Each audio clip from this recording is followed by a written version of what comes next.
बिस्मिल्लाहिर्रहमानिर्रहीम। अस्सलामुअलैकुम मेरे प्यारे बहन भाइयों, उम्मीद है आप सब लोग अल्लाह के फजल से ठीक ठाक होंगे। मैं हूं मुस्कान खान और मैं आप सब लोगों को अपने चैनल मुस्कान डेली कुकिंग पर वेलकम करती हूं। तो ये देखिए माशाल्लाह अल्हम्दुलिल्लाह आपकी बहन ने आज बहुत सारा बोनलेस चिकन मंगवा लिया है ताकि पूरा रमज़ान अपने प्यारे प्यारे व्यूअर्स को मुख्तलिफ़ किस्म के कबाब बनाकर खिलाऊं। और क्योंकि वो शामी कबाब ही खा खा कर तंग आ गए होंगे तो इसलिए रेशमी कबाब, मलाई चटनी कबाब, सीख कबाब, ना जाने कौन कौन से कबाब जो हैं मैं इससे बनाऊंगी। और इंशाल्लाह ताला इतने मज़े के बनेंगे कि आप लोग उंगलियां चाटते रह जाएंगे और फिर आप कहेंगे कि भाई हमने तो यही कबाब जो है वो खाने हैं। इसलिए अगर आप लोगों ने मेरे चैनल को सब्सक्राइब किया तो जल्दी से चैनल को सब्सक्राइब कर लें, क्योंकि आपको पूरा रमज़ान जो है वो बहुत ही मज़े के कबाब जो है वो मिलने वाले हैं। तो चलिए देख लेते हैं कि कबाब की रेसिपीज़ को कैसे बनाना है। और अगर रेसिपी पसंद आए तो फिर जल्दी से इस वीडियो को शेयर कर दें, और अगर आप लोग चैनल पर नए हैं तो चैनल को भी सब्सक्राइब कर लें। बिस्मिल्लाहिर्रहमानिर्रहीम। हर रमज़ान आप लोग शामी कबाब खा खा कर तंग आ गए होंगे, लेकिन आज आपकी बहन आप लोगों के लिए शामी कबाब नहीं बल्कि रेशमी कबाब बनाना सिखाएगी, जो इतने मज़े के बनेंगे कि आप लोग उंगलियां चाटते रह जाएंगे और कहेंगे कि अब हमने रेशमी कबाब ही खाने हैं। तो इसके लिए यहाँ पर देखिए मैंने चिकन को बहुत अच्छी तरह से वॉश करके छलनी में डालकर खुश कर लिया है, और इसमें से मैंने 250 ग्राम चिकन लेकर उसे चॉपर में डालकर इसका कीमा बना लिया है। और अब हम इस कीमे को एक बाउल में डालेंगे, और डालने के बाद अब हम इसमें बाकी इंग्रेडिएंट्स डाल लेते हैं। अब यहाँ पर मैंने एक मीडियम साइज़ का प्याज और एक मीडियम साइज़ की शिमला मिर्च लेकर उसको फाइनली चॉप कर लिया था, और इसके अंदर हाफ टी स्पून नमक डालकर मैंने इसको 2-3 मिनट के लिए रख दिया था, और इनका पानी जो है वो रिलीज़ हो गया था। फिर मैंने हाथ से पानी निचोड़ लिया था, लेकिन अगर आप लोग चाहें तो आप मलमल के कपड़े में डालकर भी इनको निचोड़ सकते हैं। इनके अंदर पानी बिल्कुल नहीं होना चाहिए। और ये दोनों चीज़ें अब हम कीमे में डाल देंगे। इसके साथ ही अब हम इसके अंदर 1 टीस्पून भरकर अदरक लहसुन का पेस्ट डालेंगे, 1 टीस्पून सब्ज़ सुरख मिर्चें मैंने कूटी हुई हैं वो डाल देंगे, हाफ टी स्पून हल्दी पाउडर डालेंगे, हाफ टी स्पून सुरख लाल मिर्च पाउडर, 1 टीस्पून धनिया पाउडर, हाफ टी स्पून जीरा पाउडर और 1/4 टीस्पून गरम मसाला पाउडर। और एक पीपली होती है जिसकी बड़ी ज़बरदस्त खुशबू आती है, ये 1/4 टीस्पून हमने पीस कर डाल देनी है।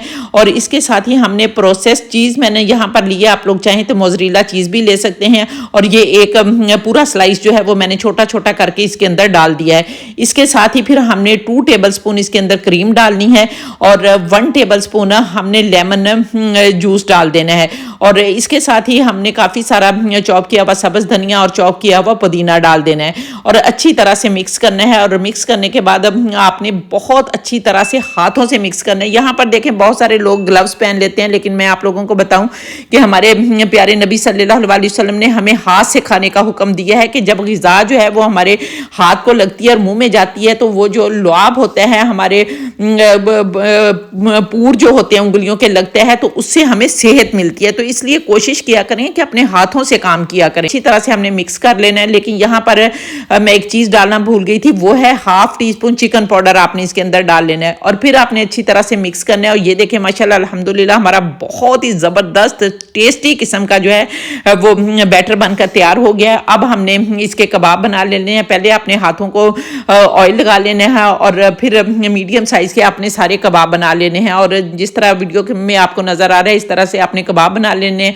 मैं यहाँ पर कबाब बना लेती हूँ और फिर आप लोगों को दिखाती हूँ। तो यहाँ पर देखें माशाल्लाह अल्हम्दुलिल्लाह मैंने सारे कबाब बना लिए हैं। तो अब अगर हमने इन्हें फ्रीज़ करना है तो फिर आधे घंटे के लिए हम इसे फ्रीज़र में रख देंगे, और जब ये ठंडे हो जाएंगे तो फिर हम किसी भी जिप लॉक बैग में या डिब्बे में डालकर इनको फ्रीज़ कर लेंगे। तो अभी मैं इन्हें फ्रीज़र में रखती हूँ और फिर आप लोगों को दिखाती हूँ। तो ये देखें मैंने कबाबों को ठंडा करने के बाद इस तरह से जिप लॉक बैग में डाल लिया था, और इस तरह आपने भी जिप लॉक बैग में डाल लेना या किसी डिब्बे में डाल लें, और इसे पूरे महीने के लिए फ्रीज़ कर लें और फिर आराम से निकालें। और 5 मिनट में आप कबाब बनाकर चाहे सहरी में खाएं चाहे अफ्तारी में खाएं, आपका इतना काम आसान हो जाएगा कि आप दुआएं देंगे। तो फिर जब आपने कबाब बनाने होंगे तो 5 मिनट के लिए पहले आप निकाल कर रख दें, क्योंकि ये बहुत ज़्यादा जो है वो हार्ड नहीं होते, क्योंकि इनके अंदर मलाई डाली हुई है ना। तो फिर आप 5 मिनट निकालें और इसी तरह से आप डायरेक्ट इनको जो है वो फ्राई कर लें। किसी भी अंडे वगैरह की ज़रूरत आपको नहीं पड़ेगी। तो चलिए अब चूल्हे पर चलते हैं और देख लेते हैं कि इसे कैसे बनाना है।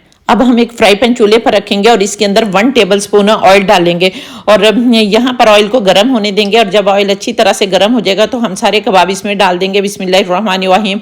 और सारे कबाब डालने के बाद आपने बिल्कुल लो फ्लेम पर इनको पकाना है, क्योंकि अगर फ्रीज होंगे तो लो फ्लेम पर पकाना है, और अगर आप डायरेक्ट बना रहे होंगे, फ्रीज नहीं किए होंगे, तो फिर आप मीडियम आंच पर इनको पका सकते हैं। और 3 से 4 मिनट आपने अच्छी तरह से एक साइड से इनको पकाना है और फिर पलट देना है और दूसरी साइड से भी इसी तरह 3-4 मिनट के लिए पकाना है, तो आपके कबाब तैयार हो जाएंगे। तो जब तक हमारे कबाब फ्राई हो रहे हैं, आप लोग जल्दी से प्यारा सा कमेंट करके बताएं कि आप लोग किस किस कंट्री से मेरी वीडियो वॉच कर रहे हैं। और माशाल्लाह अल्हम्दुलिल्लाह बहुत ज़्यादा खुशी होती है जब आप लोग प्यारे प्यारे कमेंट करते हैं, तो फिर जिसका भी यूजफुल कमेंट होता है मैं पिक भी करती हूँ, पिन भी करती हूँ और वीडियो में भी चलाती हूँ।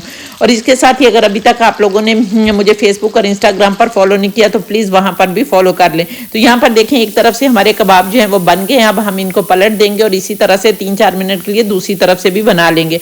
तो ये देखें उलट पलट करते हुए हमारे कबाब बहुत अच्छी तरह से फ्राई हो गए। अब हम इनको निकाल लेंगे और यहाँ पर निकालने के बाद आप इनको केचप के साथ भी खा सकते हैं और दही की चटनी के भी साथ भी खा सकते हैं। आप यकीन करें कि आप इनको सहरी में खाएंगे या इफ्तारी में खाएंगे, बहुत ही आप लोगों को मजा आएगा और आप उंगलियां चाटते रह जाएंगे।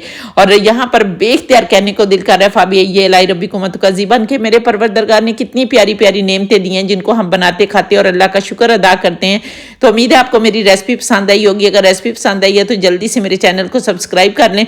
और अगर आप लोग इस रेसिपी को टिकटॉक पर देख रहे हैं तो फिर इसे रीपोस्ट भी कर दें ताकि दूसरे फ्रेंड्स भी इससे फ़ायदा उठा सकें। और इंशाअल्लाह ताला नेक्स्ट वीडियो में आपसे दोबारा मुलाकात होगी। तब तक के लिए अपना बहुत सारा ख्याल रखिए और मुझे भी अपनी दुआ में याद रखें। और इसके साथ ही इजाज़त दें। अल्लाह हाफिज़।